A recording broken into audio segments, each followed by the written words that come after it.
बिस्मिल्लाहिर्रहमानिर्रहीम, अस्सलाम वालेकुम। एवन टीवी के न्यूज़ स्टूडियो से मैं हूं अलीशा वासी। शामिल करेंगे न्यूज़ हेडलाइंस।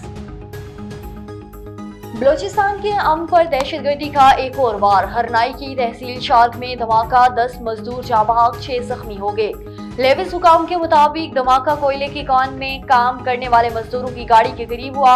जाँ बहक और जख्मी मजदूरों का ताल्लुक सवात से है। वज़ीर आज़म की मसम्मत का मासूम शहरियों की जान माल को नुकसान पहुँचाने वाले दरिंदों के खिलाफ सख्त कार्रवाई की जाए।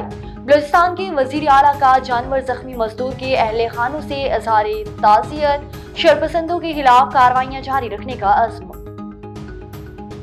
सुप्रीम कोर्ट के 6 मुस्तकिल और 1 अराजी जज ने ओहदे का हल्फ उठा लिया। चीफ जस्टिस याहिया अफरीदी ने नए जज से हल्फ ले लिया। हल्फ उठाने वालों में justice Farooq, justice Shafi Siddiqui, justice Ishtiaq Ibrahim, justice Salahuddin, justice Hashim Kakar, justice Shakeel Ahmed शामिल हैं। जस्टिस गुल हसन औरंगजेब ने भी हल्फ उठा लिया। जस्टिस सरफराज जोगर कायम मकाम chief justice Islamabad high court बन गए। सदर मुमलिकत ने हल्फ ले लिया। कुछ गलत किया ही नहीं तो रेफरेंस कार्ड क्यों लगा? अल्लाह ही मालिक है, जब रेफरेंस आएगा तब देखा जाएगा। किसी से कोई ज़ाती इख्तलाफ नहीं, हमारा एक उसूली मौक़िफ़ है।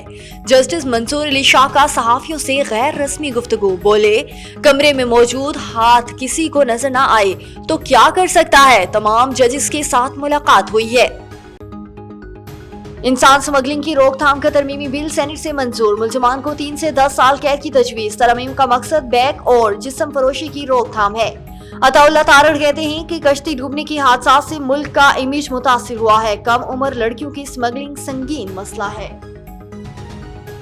न्यूज़ स्टूडियो से फिलहाल के लिए इतना ही। मज़ीद खबरों और अपडेट्स के लिए देखते रहिए A1 TV। A1 TV, सब पे नजर, अंदर की खबर।